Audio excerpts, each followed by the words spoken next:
On March 21st, 2010, Family Guy opened an episode with a song and dance number about a real dead woman performed by cartoon children at a preschool play, 10 days before the 5-year anniversary of her death, 3 weeks before her grieving family was scheduled to hold their very first memorial concert in her honor. The song called her a vegetable. The chorus hated vegetables. Her brother was watching. That was not even close to the worst thing this show has ever done. Most people think of Family Guy as just a dumb cartoon about a fat dad in Rhode Island. What it really is the most protested, most sued, most banned, most pulled, most apologized for, most almost canceled cartoon in American television history. Tonight, we are going through every single major scandal from the show's first 25 years, one by one, all the way from the Fox cancellation to a banned episode that has never aired in America. Welcome to Family Guy. Let us get started. The cancellation that should have killed it. Here is a story most people do not know about Family Guy, and it is the one that makes every other scandal on this list possible.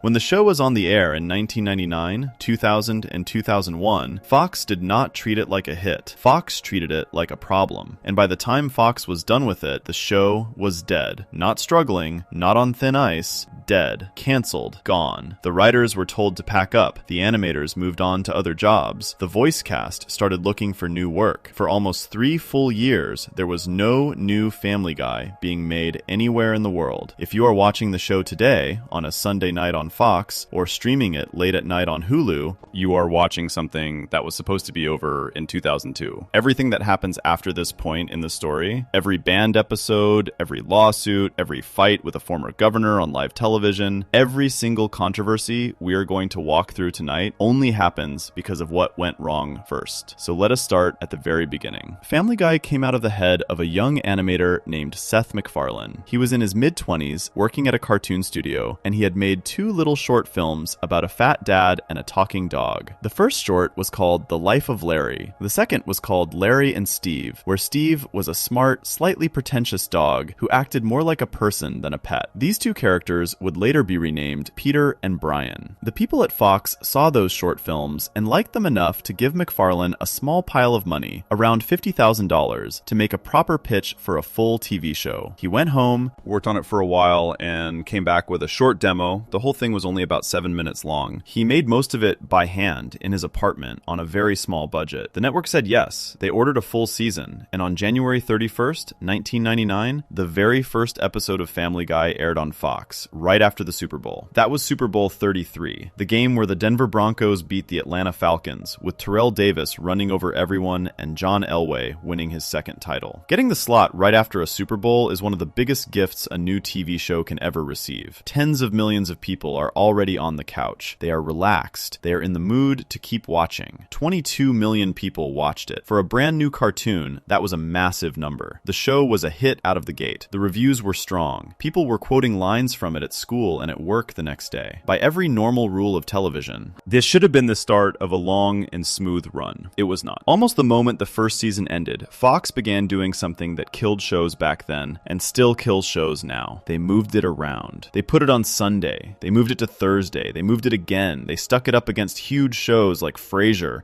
and later against the biggest comedy on the planet at the time, Friends. They also put it against Who Wants to Be a Millionaire, which was, in the year 2000, the single most watched show in the country. Family Guy did not stand a chance. It is hard enough to build an audience when people know where to find your show. When the show keeps jumping days and time slots, and sometimes vanishes from the schedule for weeks at a time with almost no notice, fans lose track of it. Ratings fall. And once ratings fall, the network uses those falling ratings as the reason to move the show again, which causes ratings to fall further. This is the loop that destroyed Family Guy the first time around. There was also a quiet part of this story that nobody at the time liked to talk about. Fox had another animated show already on the air. That show was called The Simpsons, and it was the biggest cartoon in the history of American television. Family Guy was a new Fox cartoon with a similar shape. A cartoon family in a small town, a dumb dad, a smart kid, jokes about pop culture. For some of the people at the network, this new show felt less like a companion to The Simpsons and more like competition for it. The writers at The Simpsons, by most accounts, did not love the new arrival. Years later, The Simpsons would air episodes that openly poked fun at Family Guy for being too similar, with one episode even suggesting the younger show was copying their work. When your own network has a more successful cartoon already, and the people who make that cartoon cartoon are not happy you exist. You are not in a friendly building. You are in a quiet fight you did not ask for. At the end of the second season, Fox pulled the trigger. They canceled the show. A few months later, they changed their minds and brought it back for a third season. But the cancel, revive, cancel pattern had already done the damage. Season 3 came back, the ratings did not improve, Fox kept shuffling it around, and in May of 2002, the network made its final decision. Family Guy was not on the fall schedule. There would be no fourth season, there would be no more episodes, the show was over. One episode that had been made as part of season 3 was never even allowed to air. It was simply shelved. The head of Fox at the time, a woman named Gail Berman, later admitted that pulling the show was one of the hardest decisions she ever had to make, but the numbers on paper told her she had no choice, so she pulled it.